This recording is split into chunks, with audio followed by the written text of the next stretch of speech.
So ayun, okay, KGX, kamusta tayong lahat? At ayun, no, video lang tayo. So wala tayong TA today, no? Hindi ako nakapag-TA ngayon kasi tinitingnan natin yung market. So tinitingnan ko kung mag-end yung market ng below 111,500. So far, below naman na talaga siya, nasa 107. So we'll see kung hindi to lilipad ng 111,500.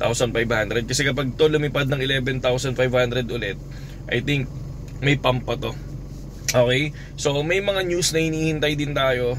CPI report, no? I think 24 yan, October. Kaya medyo makikita nyo talaga yung galaw ng market ngayon. Kakaiba kasi ang tagal ng CPI, ang tagal ng federal funds rate. So yun yung isa sa mga inaabangan natin, lalo na itong October, no? Federal funds rate, isa sa pinaka-importanting report ngayong October yan. Kasi alam naman natin na sinasabi ng iba, no, sa social media, lalo na sa TikTok, sa Twitter, na magkakaroon pa ng cut rates, no, rate cuts, no. So from 4.25, so bababa pa daw to. So ngayong October 30 magkakaroon ng federal funds rate. So 4.25 ngayon ng US. So kapag bumaba yun ng, I think sana malaki ang ibinaba, kahit na 3.5 or 3%, sana ganun.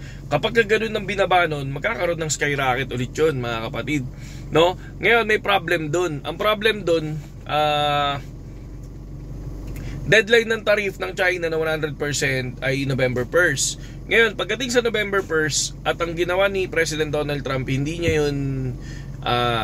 binawi, hindi sila nag-usap ng China, hindi bumaba yung tariff na ipapataw niya. Possible, bumagsak naman yung market. Pero kapag ang pinagsabay nila, yung rate cut, kunyari nagkaroon ng rate cut 4.25 tapos naging 3 or naging 3.5 or naging 4 na lang, no?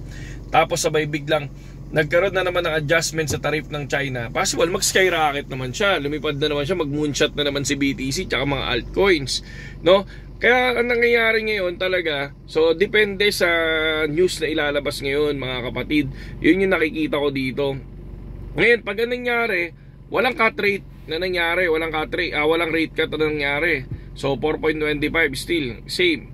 Tapos biglang ang ginawa ni President Donald Trump naman is hindi siya bigla niyang binawi yung tariff ng China. Yun, possible may lipad pa rin yun, di ba?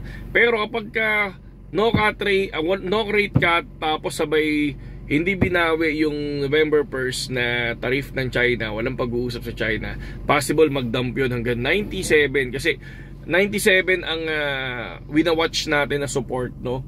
Once ma-break ang 97, talagang totally for me bear market na, no? And then yun yung inaabangan ko din. Kaya ngayon sabi ko nga, di ba, nag-i-imbak tayo ng USDT natin, pang buyback natin soon sa mga altcoins and BTC. Syempre mother coin natin is BTC. Ito yung pinaka-favorite part ko, no? Yung bear market, DCA type, no? Yan yung gustong-gusto ko ngayon.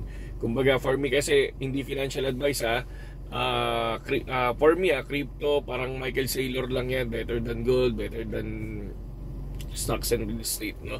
Yun yung ginagawa ko kahit noon pa, noong 2021, mga kapatid. Tapos bear market ng 2022, no?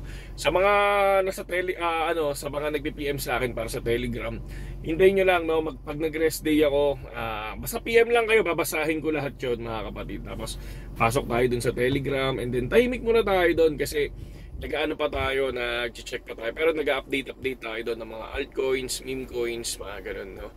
Yung mga possible na pwedeng bilhin, possible lang na pwedeng bilhin, pero not financial advice, mga kapatid, no? Sa mga wala pang BitGet, no, matik yan, nandiyan yung link natin sa description, so gamitin nyo yun, tapos para at least doon tayo bumili ng coins natin, okay? Doon tayo mag-hold, okay? Saludo sa inyo lahat.